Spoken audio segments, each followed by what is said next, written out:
Hello everybody and welcome to the Toku Portal podcast for Kaitou Sentai LupinRanger versus Keisatsu Sentai PatoRanger.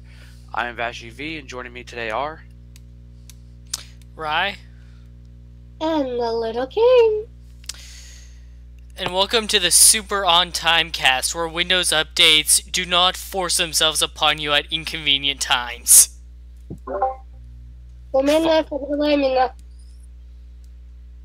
Fucking Windows. We all had slight delays this week. Okay, so Decade's not here. This is episode 9. I don't actually know the episode title. Whatever. We open up with Keiichiro taking a nice walk, enjoying the oncoming spring weather, waiting for the spring criminals, to start showing themselves. He passes by Zamigo, who eats an ice cube, and he's just like, oh, well, I guess the spring weirdos are coming out too.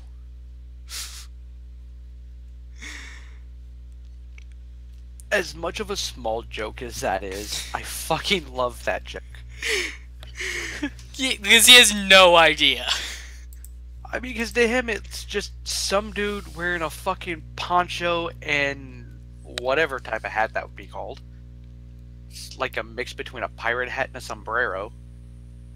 Eating a fucking ball of ice. I like that name for it. Original name, do not steal. And he's eating a ball of ice. There's no other way to classify that other than weirdo. Springtime, the flowers are blooming, the criminals are running, and weirdos are eating ice cubes like there's no tomorrow, because hell, they're gonna melt eventually. Sorry if my humor's a little skewed today. I'm not in my normal mind.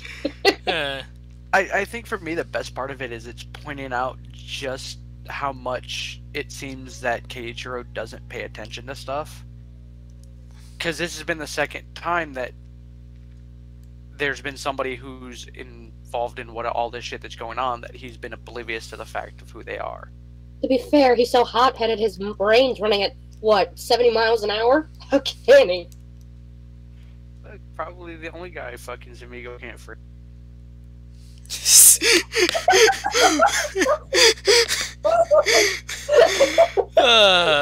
Okay then. And I really want that to be a thing now. Vashi is serving up some harsh browns over here. This one's gonna be a fun one, I can tell already. So, cut to a bistro jur where Tuma is prepping some meals that probably like expected orders. Umika is washing some tables, and Kyrie's on his tablet reading the news. So here we finally... Umika has complained about Kyrie not helping out around the restaurant. Here we actually see it happening. He is actively not doing anything. Well, because like every other time he's been out gathering information, antagonizing Keiichiro, or he's been, conversing with the customers and stuff like that. This is the first time he's just been sitting there doing nothing, basically. I mean, in the end, it does lead to actual work for the LupinRangers, but no, he's just not doing anything. Coincidentally, though, like, Koguri was gonna come in anyways. Right, because, Captain Pop-Up. So yeah, Umika steals the tablet from him and then sees a report of a jewelry designer named Emma, French one, who is in Japan. And Koguri pops in and scares Umika half to death. She like jumps 3 feet into the air. But to be fair, considering the Sentai's background, can you blame her? Real quick, if they add in a third team, please let it be ninjas, because at least it'll make sense. And please let them be better than the ninjas. Anything's better than the ninjas. Just better safe than sorry. So Kaguri informs them that the jewel pendant Emma wears is possibly a piece of the Lupin collection. After the Gangler raid, a bunch of them went missing, and that one does bear resemblance to one of the old pieces that they haven't been able to find.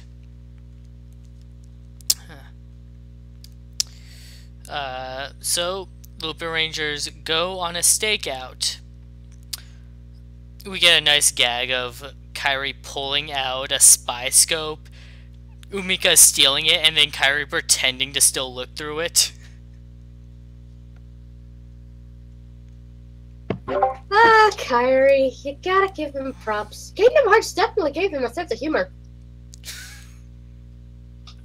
What? Oh, what? I wouldn't make that joke eventually. I've been waiting for it. Anyways, continue. While spying on Emma, Ganglar attacks her, so they swoop in to help her. She runs away into an elevator, where Kairi goes in after her, and then the Gangler does as well, and we get a pretty sick elevator fight. Yes, Captain America Winter Soldier shit going on here. Like that fight in of itself was great, just because of the way they bounced the camera for filming, from like the close tight action to like that ceiling camera. It was pretty good. I especially like how Kairi pushes her down while he jumps above the oncoming attack. They blast out of the elevator at the bottom, and then the Gangler points out that they're probably also after the necklace.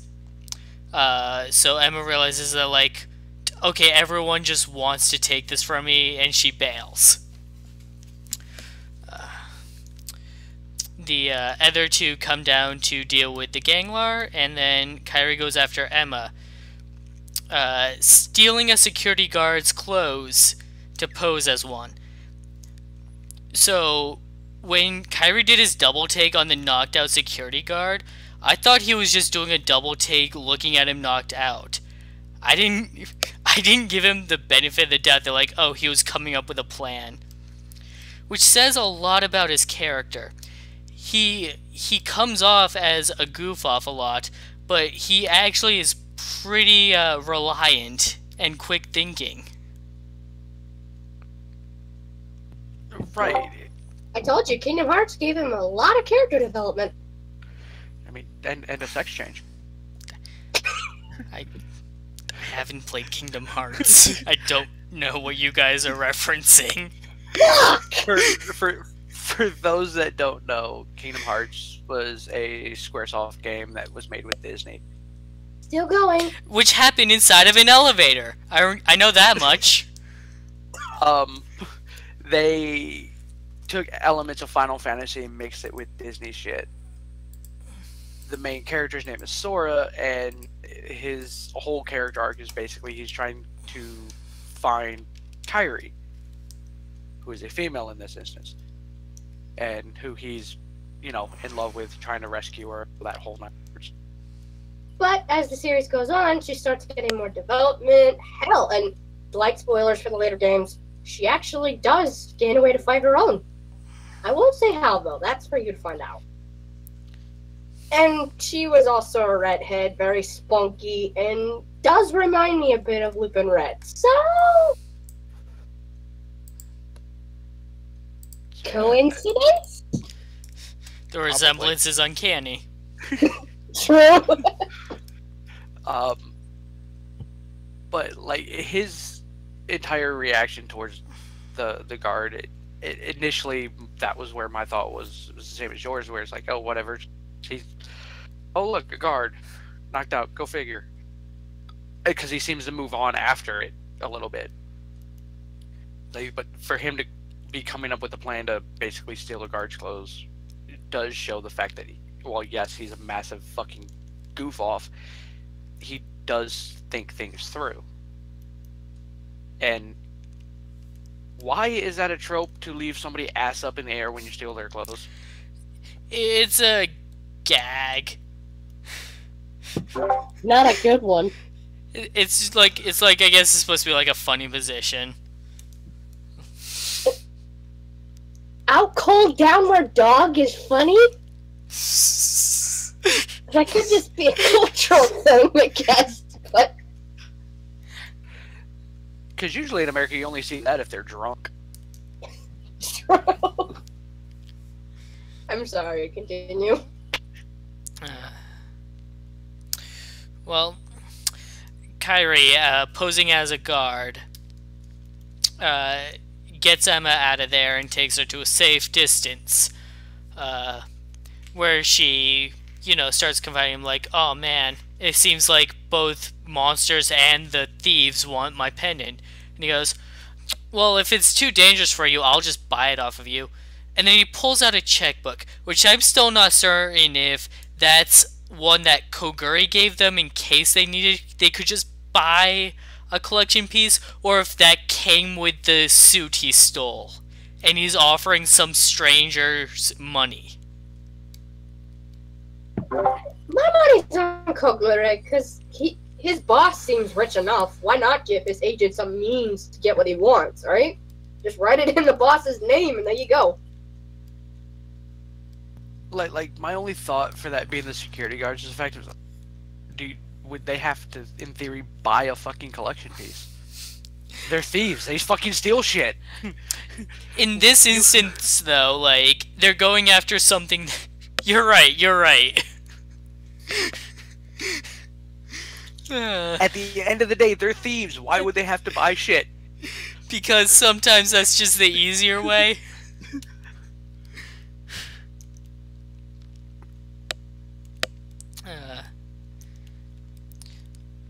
So, Emma gets mad at Kairi, thinking that her sister sent him to convince her to go home. And Kairi confesses that he has no idea what she's talking about, and she feels bad for accusing him. Cut to the other two still fighting the Gangler. The PatoRangers show up and scare him off, and then the other two LupinRangers just bail, intentionally breaking a window. This isn't the first time they've intentionally caused property damage, but this is the first time it had nothing to do with fighting a Gangler. This was literally just their own escape. There's no time for stares! There's friendships waiting to be made! Or in this case, shit to steal! Fuck, I didn't mean to go that high. Sorry. Four's meme joke. Sorry, I didn't mean to go that loud. Yeah, that's all I had to say on that. So back at Bistro Juror, Emma tells Kairi and the others about her sister and how she's so successful and it just became difficult to be around her. And it reminds Kairi of his relationship with his brother, who was really good at basketball in high school. And Kairi looked up to him, but he couldn't live up to that kind of skill and became jealous. And that's probably what their argument had to do with when his brother was attacked by his amigo. So Kairi kind of like sympathizes with her and encourages her to make up with her sister while she still can. This is really nice. We finally learn more about Kairi's past, and we understand now. We understand what's going on. Like, it adds to why he is the way he is.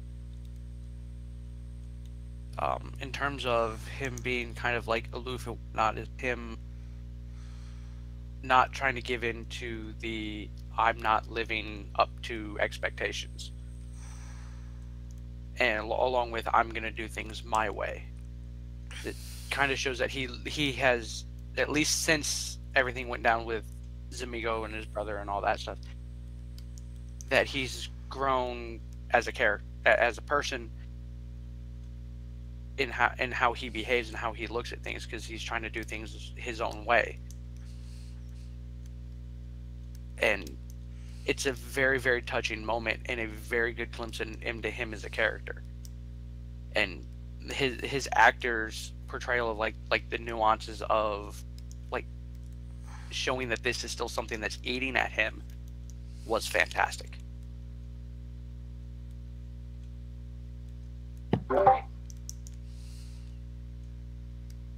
Yeah, I'm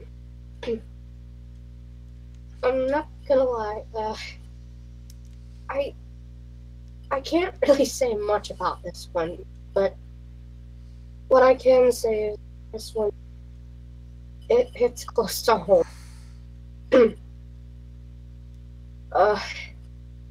Yeah, I agree with you guys. Kyrie, fantastic job that he did, and okay, yeah, right, do you wanna go on? Let's move on. The PatoRangers are discussing realize that the pendant was the target of the attack, and while initially the art exhibit was cancelled, Keiichiro proposes they hold it anyways with a fake pendant to lure the gangler out. So, on the news, the announcement of the pendant being on display is made, which confuses the hell out of Umika. But the real pendant is with Emma in my room. And of course the other just call her too straightforward, which she really is. Good on them for realizing that it's a fake out. While talking about, Tuma agrees that he and Umika will go after the ganglar, while Kairi should try and focus on getting the pendant from Emma.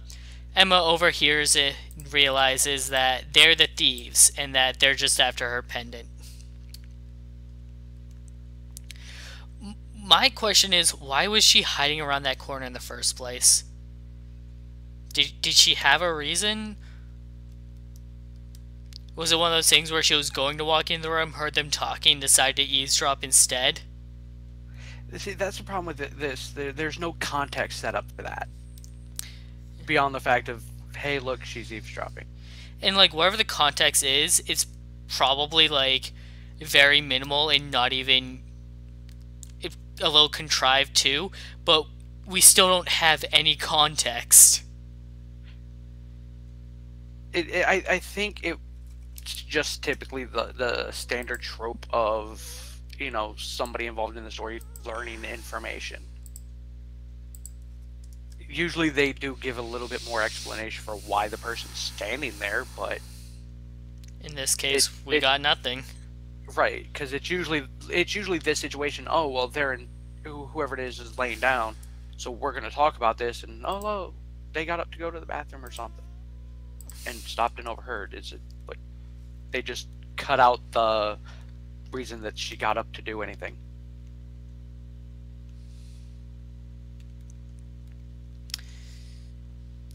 King, anything? No, nothing on my end. Alright.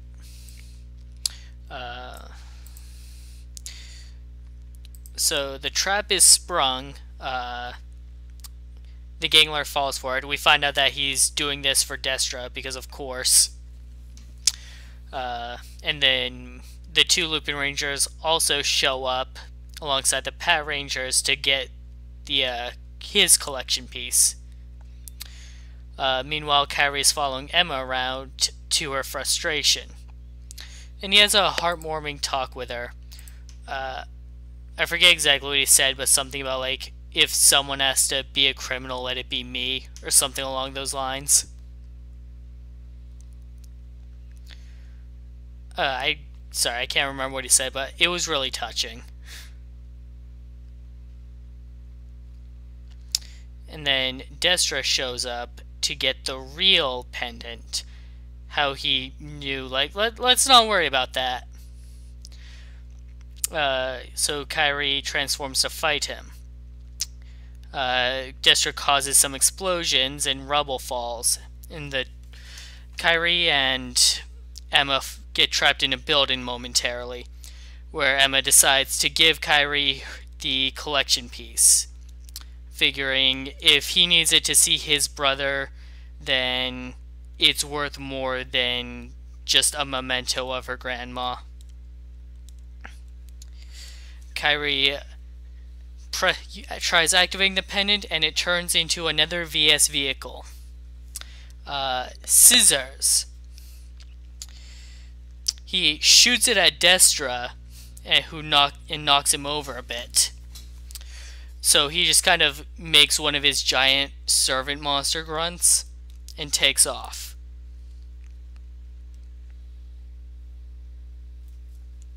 Anything on this part? I want to point out that, at least to me, up until she gave him the pendant, to me it didn't look like a VS vehicle or anything until he actually got a hold. Oh, I could see it. I think it was just the way I was viewing it, because in fairness, I was watching this on my cell phone. I didn't have my glass. All that. But to me, it just looked like a chunk of fucking molded, granite or whatever hell. Probably amber, garnet. actually. Yeah, amber or garnet. I could see it. It definitely. To me, it took until he was holding it in his hand before you could finally see it. Yeah, before I could finally see it. I could see the general shape of some kind of plane-like device, although I'm not entirely sure what it's supposed to be when it fully grows. Like, it looks like an old style, like, Wright Brothers plane, almost. Right. The other thing I wanted to note, do the Ganglers not have a way to detect the Lupin collection? Because you would think that they would. Maybe they do, and that's why Destra went after the real one while the other one triggered the trap. Actually, nothing. Actually, that does make sense, because it would explain why Destra was there, and it would work as using him as, or the actual Gangler as a diversion. Ah, that does make sense. That was something I was trying to figure out, because I was like, how do you not know that this is a fake one? Maybe they did. Yeah, but that coupled with Destra showing up, yeah, that actually does make sense that they do have a way to at least detect whether or not one is real or not. And it comes into line with something else I'm going to bring up later.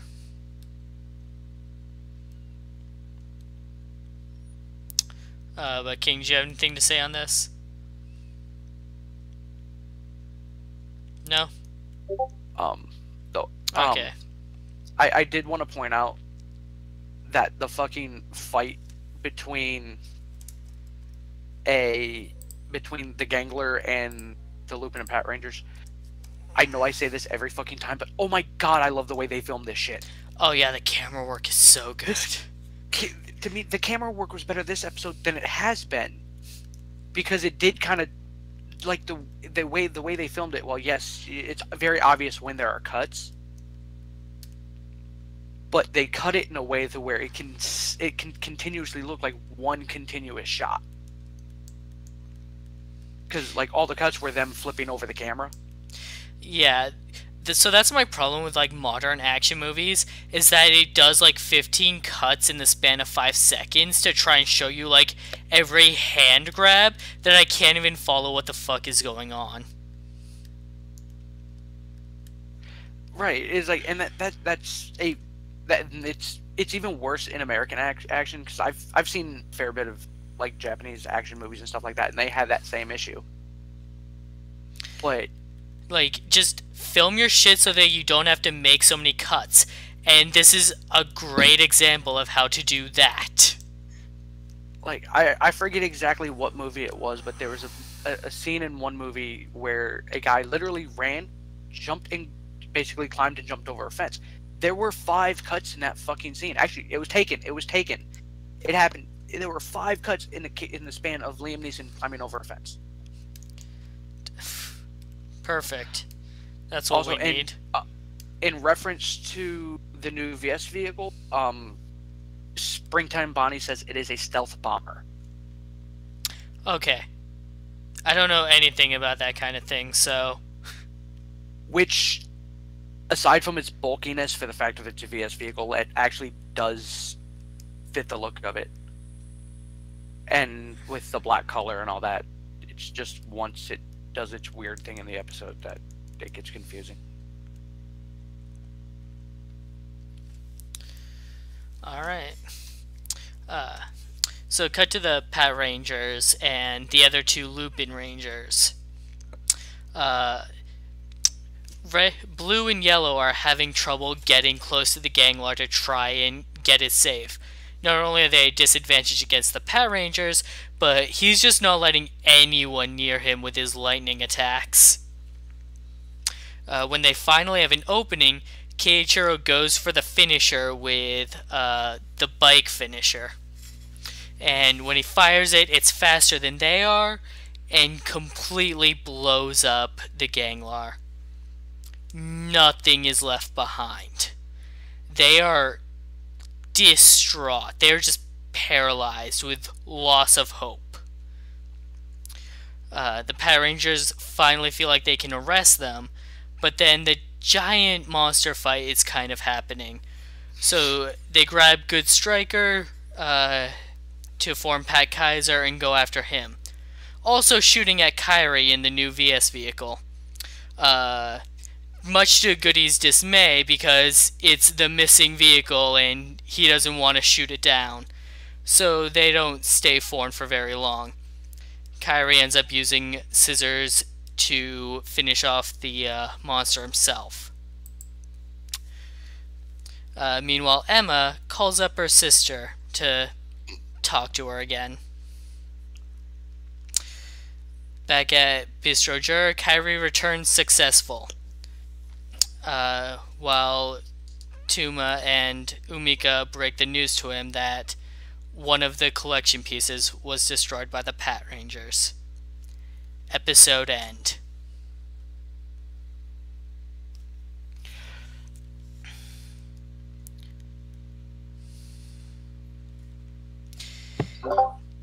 Sorry, go ahead. So when I first watched this was really rough. Like, oh my god, one is destroyed. What are they gonna do now? Or is it actually destroyed? Like, is there a way that it could have survived? Like, they're not gonna pull the whole, oh well, that Gangler didn't actually have a collection piece on us, did they? I mean, well, when I was talking to you about this before, King, you said something that made me realize what might actually be going on here. Because you suggested, like, well, maybe they have, like, a teleportation mechanic for the collection pieces in case. And that made me think of Gosh. And made me realize Gosh didn't show up in this episode to blow up the safe. There wasn't even a safe left behind. And so I'm pretty sure that this Ganglar isn't dead.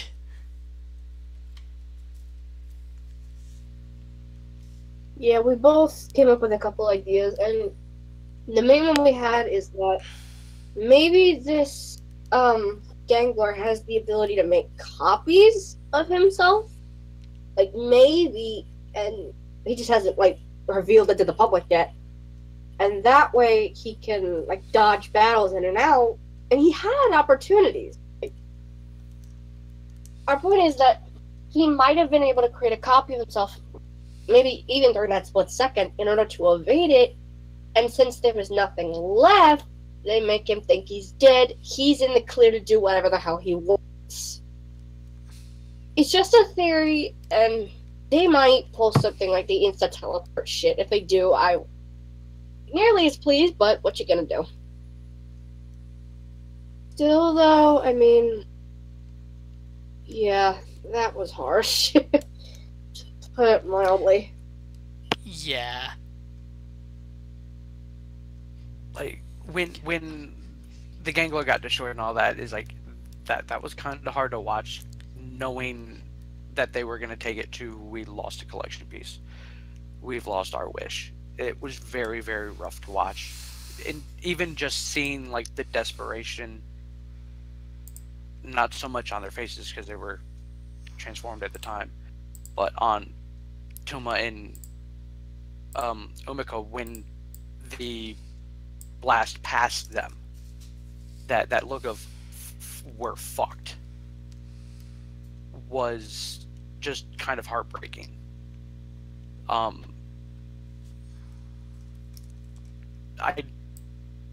highly doubt they're going to go the route of I didn't really have a collection piece. I was trying to steal one for my own. Only because it would be really, really odd for that to happen.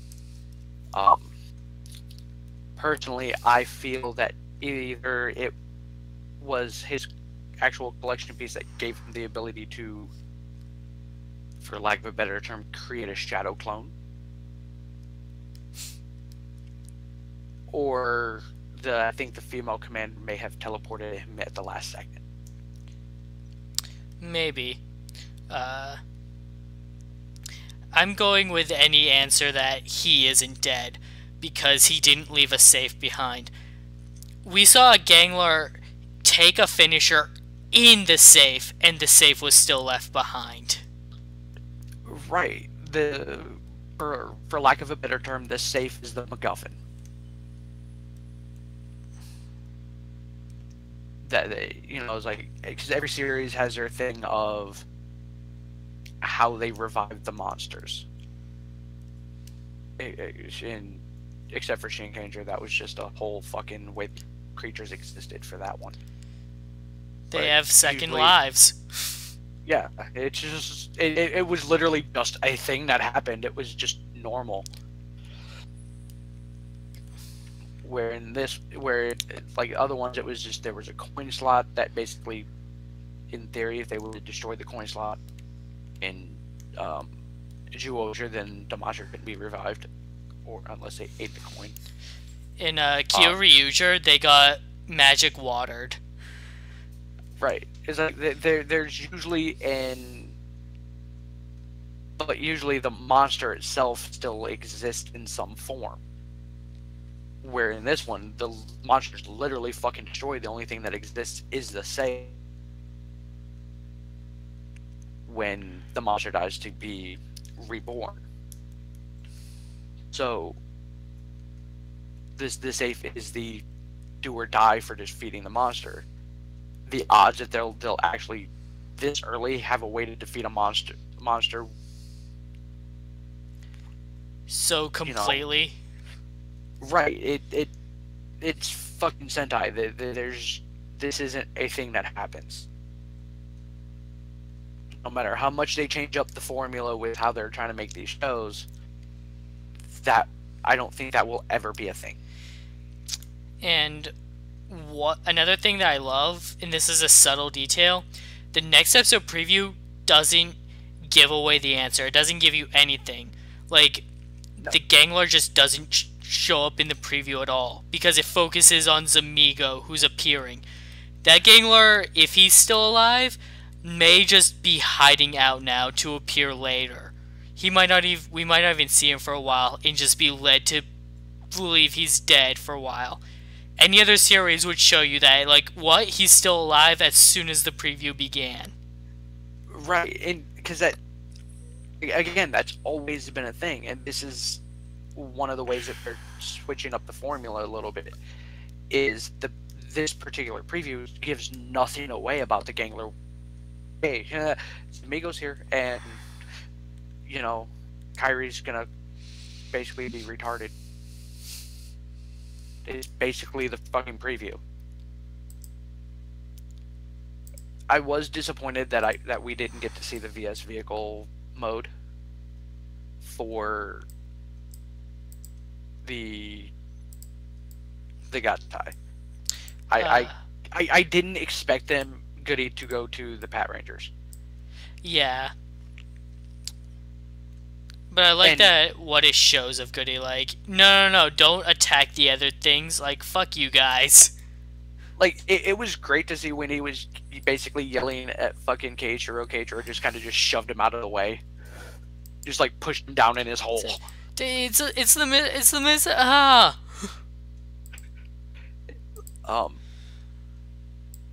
But yeah, it's like, just the note that this episode ended on is, I wasn't expecting with how lighthearted the series has been so far. Yeah, so you said like, oh well, acting, but you can't really see their faces. You don't need to though. You can it's like you can just look at them and tell like they're like in despair. Right, you could see like even just like them looking and seeing that there was no safe left. How Umaka dropped and Tuma's just kind of standing there in disbelief, and so you can it radiates from them. Which, in terms of suit acting for Sentai, it's always been difficult to translate emotion when you can't see faces. So you have to pick up the nuances on the way they talk. Which, with it being in another language for people in America, that's hard to pick up on what's sarcastic and you know, what sounds depressed, and all of these other different emotions that are very, very easy to tell if you can physically see their faces. Their suit actors are doing over the last couple of years between this and Rider have been doing a phenomenal job of emoting through the suit. And so we never did a podcast on the new Power Ranger movie that came out like last year, I think. But this is that there was one problem that I had, in that after staring at those actors' faces for over an hour, we finally get into the suits, and then we don't even get a good look at the suits because they're running around with 15 jump cuts a second, and then they take off the face plates when they're in the Zords. It's like, no! Leave those on! Well, it's so that the actors can act. Let's see them act without their faces. Let's see them pull that off. Right, because, I mean, if you go back to, like, the original Power Rangers movies, both the original Mighty Morphin movie and Turbo, even then you could still kind of sense the, I mean, as over the top and ridiculous as the suit acting was, you could still kind of pick that up from the suit actors. Because it comes down to a mixture between them doing the voice acting, along with the suit actors matching the emotion and stuff that should be portrayed. Especially in the first one, like, you can tell when they're being smug and stuff, mostly in their voices, but their body language always complements it. Right. And to take that away from Power Rangers movie was a very dumb idea. It's why I enjoy the Sentai stuff so fucking much. Is you can, like I said, especially here lately, it radiate the how they feel radiates off the character even when they're in the suits. So like every time Kyrie had looked at the pendant, you could feel his desire to protect it, and why he was doing it, and the fact that it was not just for him, but to protect what the fuck was her name? Emma. Emma. You know, you could feel that from him opening his hand to look at it. And it's exceptionally well done, and it's been getting better and better as the years have gone on. Because, I mean, you go back and watch some old ones, it's like you would expect to see Power Rangers now. Kind of over the top and ridiculous. Here, now, everything's starting to feel really genuine and very, very well done.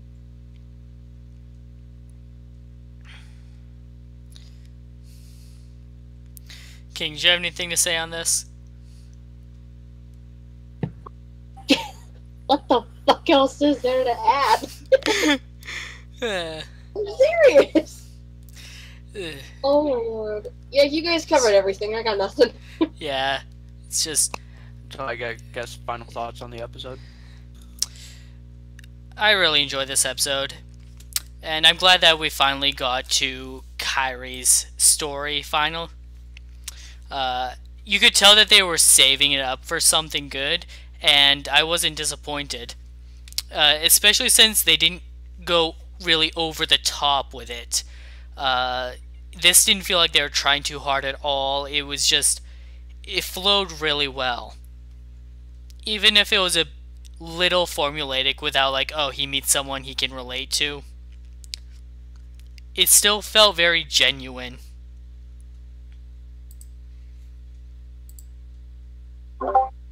Yeah, I thought may have been beautiful done for character.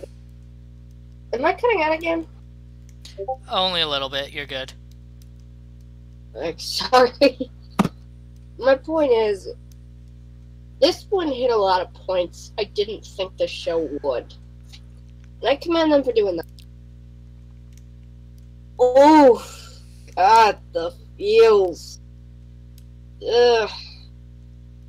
I love this and hated this at the same time.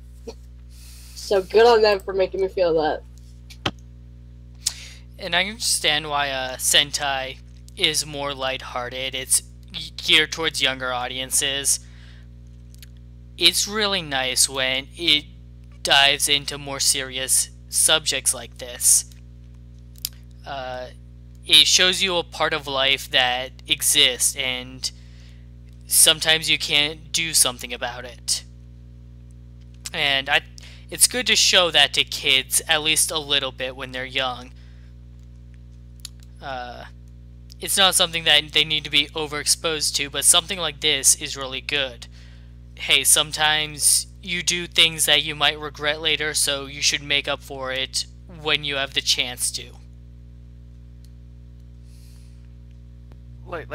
These are this type of episode it touches on stuff that you would normally see in Rider, because Rider tends to be a little bit heavier on the really, really heavy emotional stuff in terms of like things not working out, things will suck, and you have to be able to move on. While Sentai usually just sticks to, you know, friendship and honesty and, you know, the brighter side of life. I mean, yes, it does dip into this type of stuff from time to time, but it's usually not the forefront of it. So, and it's usually not this early in the series. It's usually not till like the end of the first arc, which I understand we are nearing. Not that there has been much of an actual arc per se besides the series introduction, I guess. Yeah, this is the introduction arc, general collection piece gathering, like setting the rules of the universe and all that. Establishing the characters and the villains. Establishing the villains, like, I'm so glad that we are establishing the villains. We don't even know that much about them other than they creep us the fuck out. Oh god. Fucking Ghosh and fucking Destra the most for me. Zemi go for me, and Ghosh. Like, I think what kills me with fucking Zamigo is that fucking ice eating, man. That just creeps me out more. Like, that creeps me out only because I've tried to eat ice, even hollow ice, like he eats. It doesn't work that well. Like, doesn't that work actor that well. is either a fucking trooper or faking it. Or he's got iron jaws. Like, just the for lack of a better term, like, the pain that causes from the sensitivity to cold, from biting into a thing of ice, is hard to deal with. And this dude is literally doing it like it's nothing. Like this is his nourishment. It's very, very well done, and it, like I said, like, it adds to that. This guy's kind of creepy. And I'm talking like, this dude's giving me Snipe flashbacks, like before Nico, and Snipe creeped me the hell out when he first showed up. Do you want to know who he reminds me of? He reminds me of a mixture between Snipe and Bosco. Oh, yeah, that's worse. Oh, now I can't get that out of my head. He also gives me a little, like, evil Rakugo vibes. Oof. God, you're too... I'm really, really am excited to see him as a character. Oh yeah, we finally get to meet him next week. It'll be great. Because, I mean, like, literally all we have of him is what he looks like, the fact he chews ice like a badass, and he's a murderous motherfucker. Oh, wait! Sorry, now I remember who he reminds me of most. You've both seen Double, right? Yeah. The weather dope one. Oh. That goes like a creepy, probably rapist rather. Because think about it, the murder spree thing, that was weather to a T. Am I wrong? No. Oh, no, you're not. I just didn't like that guy. He was weird. He was like a weird creeper. He was, and that's why Zamigo creeps me out, because he reminds me of that. But I was like, the way they've handled the characters so far, I'm looking forward to seeing the villains expand. And we haven't even reached double digits yet. Seriously, this is 9 episodes in. Which I'm guessing would count as episode 10 being the start of the actual story arc. Like the first arc, the actual story arc. Maybe. With the introduction of Zamigo actually into the story, it's possible that's what'll happen. And can I just say? Yeah. Oh, sorry, go on. Because in theory, he is the last main character to be introduced. In the intro, like when it shows the 3 generals of the Ganglars, and it shows you the shadow behind them, that's Zamigo, right? Like, is Zamigo just on another level? I think it's more the whole he hadn't been fully introduced yet. Maybe. Remember, he's got debut immunity. Only going off of the fact of here lately they've been updating the intros as they introduce characters over the last couple of years. Because I know X8 did it the best. X8's entrances getting updated was exceptionally well done. It was shocking to see how much they did it. It's like, they really put the money into this. Let me see. By comparison, Blade's build is lazy. Oh, build is exceptionally lazy. Build. Let me have theories till they fucking change their fucking opening. Motherfuckers. X8, I think, changed it, like, into the double digits. I think that's how many times they changed it. X8 changed it every time somebody died. Or every time somebody... Or revived. Every time a character's fucking powers changed. The only thing that they didn't put back into it was when Kiria came back, like completely as a good guy. They didn't put him in the circle henshin. Yeah. That was it. That was the only thing that they left out. Because he was still riding on the bike. Yeah, Emma really likes riding.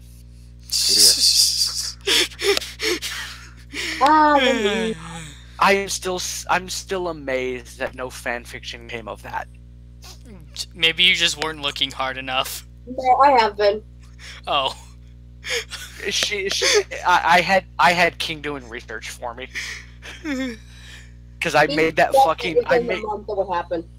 I had made that joke about it and gave it a month before fan fiction started for it, and it never did. I was highly disappointed in, the man-on-man fucking fandom for everything.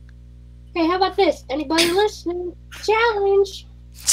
Yeah, if you find Emu X Kiria fanfiction, send it to King. Fuck you!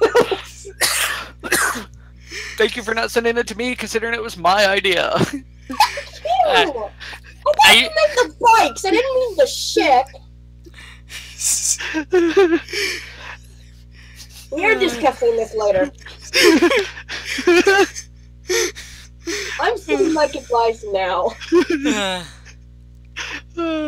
So, but no. Can I also say that this series has shown amazing restraint. Like, it took this long to get Kyrie's backstory. Episode, 2 or 3, we already had scans of who the new team member is going to be. And 9 episodes in, there has been not even a hint of it in the show. By this time in KyoRanger, we had gotten our 10th member of our 9-member team.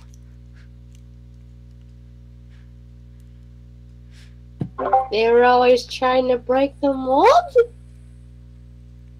I think with this, they kind of took everything they learned from the beginning of KyoRanger and how much of a giant clusterfuck that was, along with everything that they've learned with when it comes to withholding information for story, to add that mystery, to add that depth, and they've merged it pretty well, and I'm so very glad,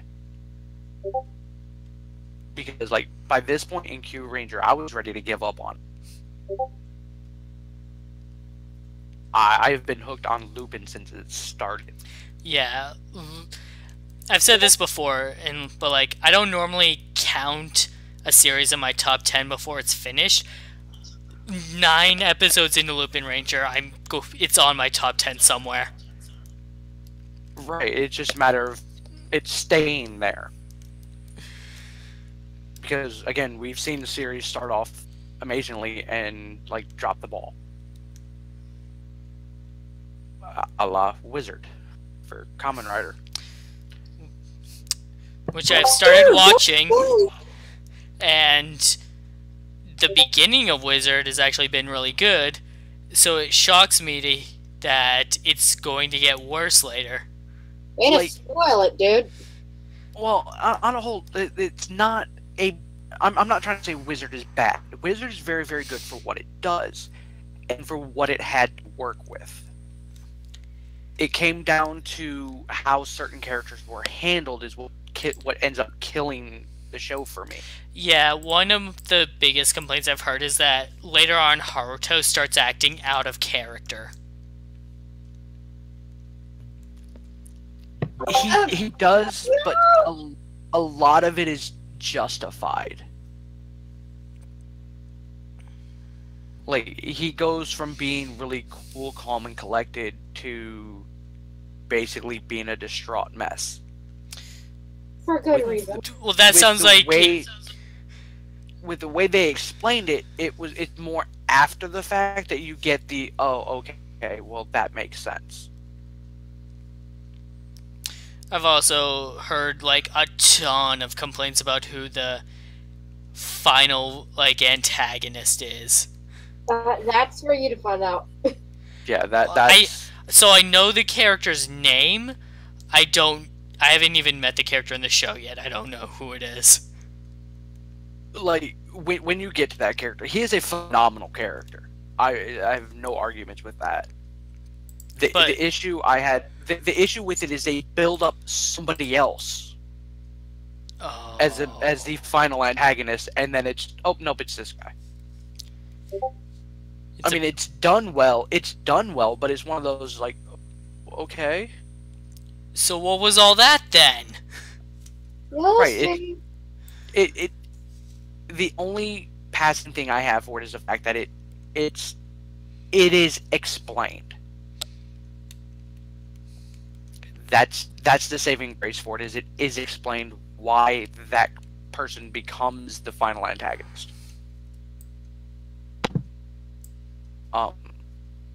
Like ultimately, with like I said, like with Wizard being, for not to bash on it and call it bad, but for lack of a better term, it's the character development and character utilization that ends up being the problem. Like that, and the fact that they introduced a secondary writer who the people who were directing it didn't want to use. The lead writer didn't want him, and so he wouldn't write any episodes with him and left that to the secondary writers. That's what I heard. Yes. So it ends up being it can end up being a clusterfuck. And he's the character that, again, really doesn't get a whole lot of character development. And what character development he does get seems to be like a last-minute rush thing because, well, fuck, we do need to develop this character. That and his obsession with fucking mayonnaise, man. Look forward to our discussion on Kamen Rider Wizard, which will be happening on Opencast as soon as Rai is done binging it. I'm like 13 episodes in right now. I'm gonna take my time with it. It might take me the next 2 to 3 weeks. Hey, I'll take that over 2 to 3 years. Right. Also, speaking of Opencast, I talked to Little King about it. If Zero doesn't end up having an open roundtable for the X-Aid, I guess you can call it the quadrilogy, because there hasn't been a roundtable for the True Ending movie. That's right. That never happened. Why didn't that happen? I don't know, but if Zero ends up not holding one, all 4 of the movies, I will host one on my channel. Which I am really looking forward to. No, I just need somebody to actually release the fucking subs for it. You're killing me. It's on DVD. TV Nihon, get to it. For a little behind the scenes thing, I kind of have seen them, but you saw Raws. I see the Raws first. They all wait until subbed, which is fine. Whichever method you use, by all means, more power to you. It's just driving me crazy that I can't talk about it. Like that right there is the issue I have when I watch Build and Rai's not watched it yet. That's why I'm around. I got the jump on you this week, though. Yeah, yes, you did. I will admit I did start watching it this week, but I ended up falling asleep on it because I had a very long day at work with helping people through shit, stuff like that, and everything I dealt with after work. So I came home and crashed. Like I started watching it at lunch. So it used to be that I was busy on Mondays, and so Tuesdays I would just watch Sentai to do this podcast and save Rider for Wednesday. But now my Mondays have cleared up, so I can typically watch both episodes then. So like it got to a point where I'm like, I've watched this. I want to talk to someone, especially when we were doing X8, because X8 was fucking phenomenal. I'm like, I gotta talk to somebody. I gotta talk to somebody. Hey, Ryan, have you seen it? No. Fuck. So, as good as And then I came along. as good as Build is right now, the problem with it is that there isn't much to say because it's really straightforward. It's really straightforward and really mysterious. Like there are still so many fucking questions that are unanswered, and there's different possibilities of the way things can go. That it's kind of one of those like, well, watch the show.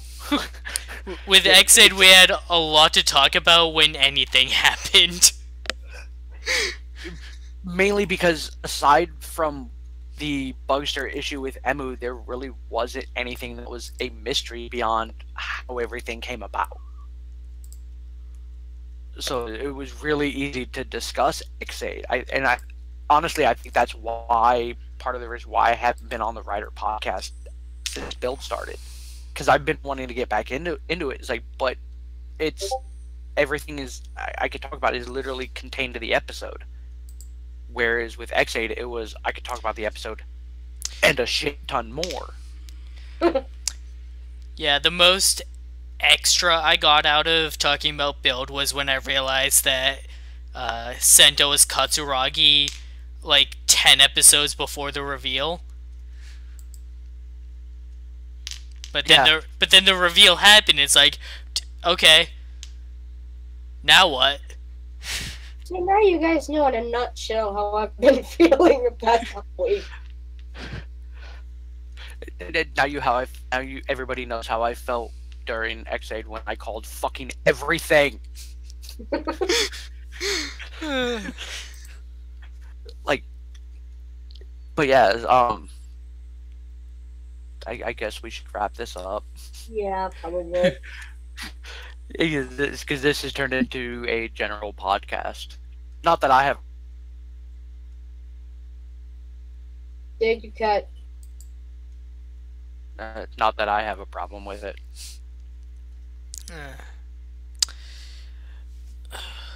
Well, thanks for joining us, everybody, tonight. We started rambling on a bit there, but hope you enjoyed listening anyways. We'll be back tomorrow with Kamen Rider Build. It really is good, even if we don't have a whole lot to say. But next week, more LupinRanger versus PatoRanger.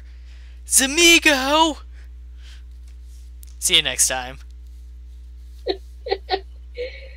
Adieu, and later, taters. See you guys tomorrow for the Rider podcast. Build is phenomenal. Don't let anything we say discourage you from watching it. It's a very phenomenal show. And if anything, we will see you guys next week for Zamigo. See you guys next time. And